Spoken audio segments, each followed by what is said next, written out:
This is Eric Kincaid from the Fairview School District. It is Wednesday. It's about 4:30 p.m. on Wednesday.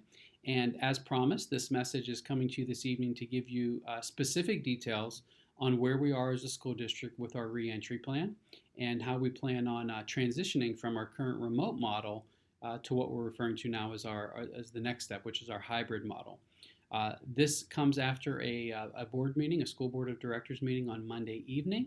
On Monday evening, the board was presented with multiple options for students to return to school.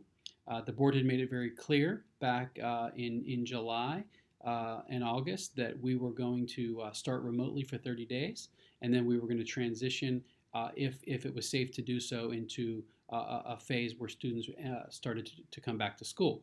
And so that's what we presented to the board, were those options, because we do feel now that with the cases where they are currently in Erie County, that we can transition back into school slowly but safely, as long as we follow the guidelines and recommendations from our Department of Health and Centers for Disease Control.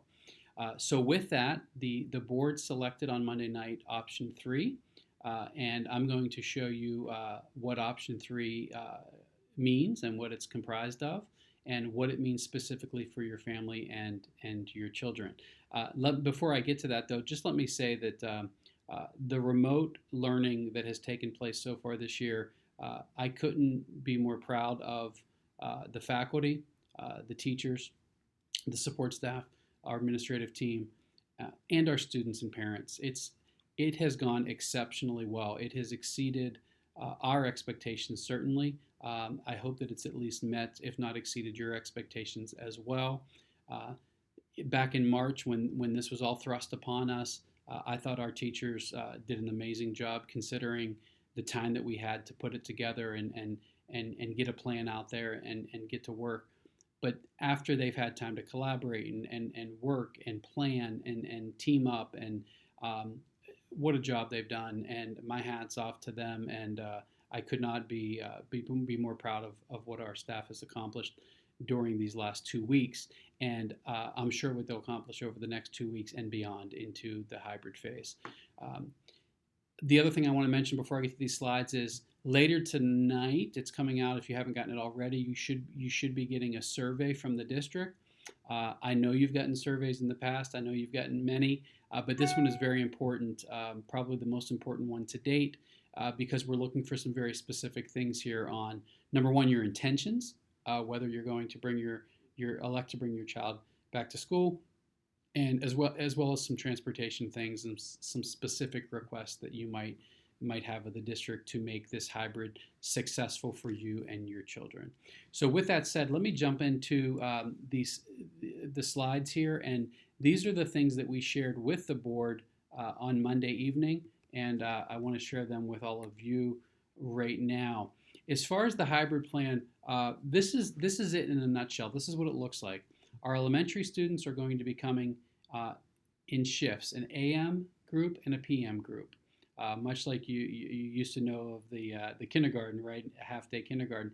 We're going to be doing that K-4 with all students. So we'll have half the alphabet will be split into an AM group, the other half will be split into a PM group, and that's how we'll operate at the elementary school. At the middle school and the high school, you can see that we'll be operating in what we're referring to as an ABCAB streaming format. And I'll get into the specifics of that here in just a second. For the elementary school in particular, with this AM and PM session, this is what it looks like.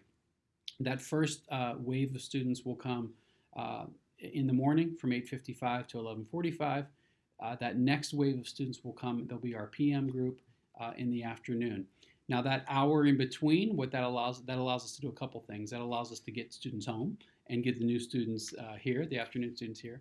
And it also allows us to do a nice cleanse, disinfecting of our buildings, and get those classrooms safe and clean and healthy for that next group of students that are set to come in. We will be providing transportation for all of our students who select it, and that would be a question on the survey that you'll receive this evening. We'll also be providing lunch. It'll be a lunch to go program for elementary students in this scenario. I should mention in this scenario also that when those AM kiddos are in school, The PM students will be doing their specials work and some other work online, remotely, and then vice versa. When the PM kids come in, the AM students would be home doing their specials and their online stuff. And Dr. Horn will go into much more detail on that with elementary parents.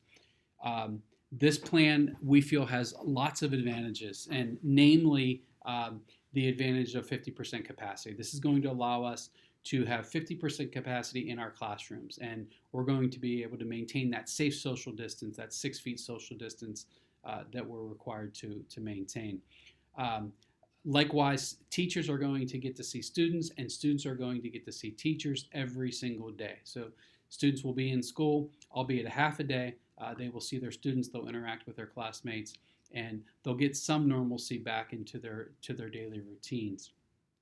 One of the big things for us, because the biggest struggle really in all 3 buildings for us, is anything dealing with large group congregations. And at the elementary school, that's lunch and recess.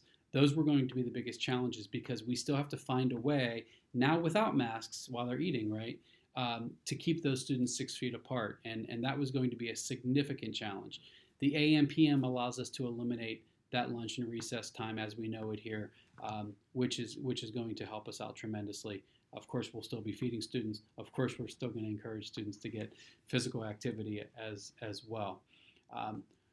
What I think our families are going to like about this additionally is that you have a choice. If you don't want your child to come to school in the AM or the PM, or come to school at all this year, that we have several families that have indicated my child isn't coming this year for whatever reason.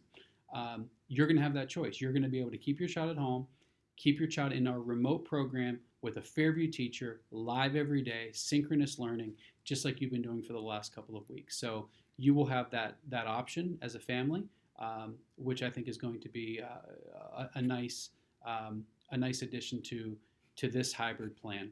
I think from just a practical standpoint as well, students, it's going to be tough to wear that mask all day. And in this scenario, our youngest learners, our smallest kiddos, will only have to wear that mask half a day. So that's going to be a benefit for them as well. This plan, admittedly, is not perfect. We know that, and we've been saying that all along, that there are no perfect plans. The perfect plan is no COVID and having our students back in school 100% capacity with our teachers who are absolutely the best in the business. And that's how students learn the best. We know that. Research has proven that time and time again.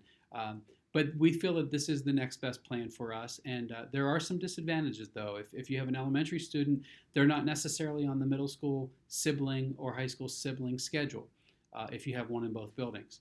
And we get it. There are challenges for working families. If you have 2 working parents at home, or even 1 working parent at home, this does cause some chaos, and we understand that.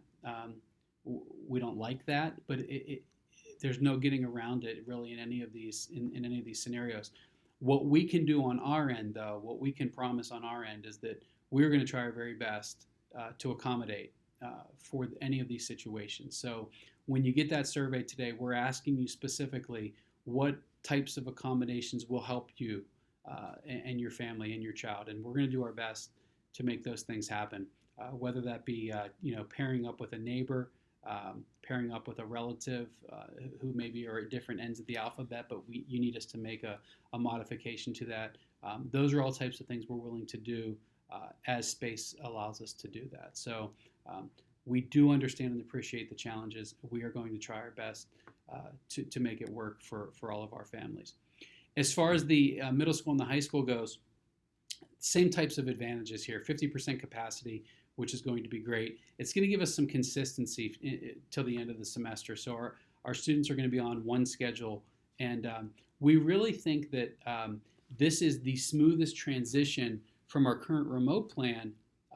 And then it'll also create a smooth transition when we do go modified traditional, or if we do have to step back into remote, depending on where the COVID numbers go in the county, because we certainly know that both of those things are a possibility right now moving forward.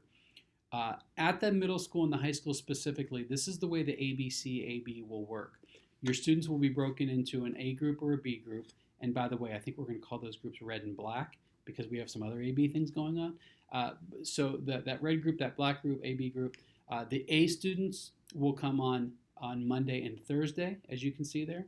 The B students will come on Tuesday and Friday, and that C day will be Wednesday. And we are going to keep it specific on those days. We're going to keep it consistent on those days. So it is going to be Wednesday that will be the C day, and that C day will be a remote day.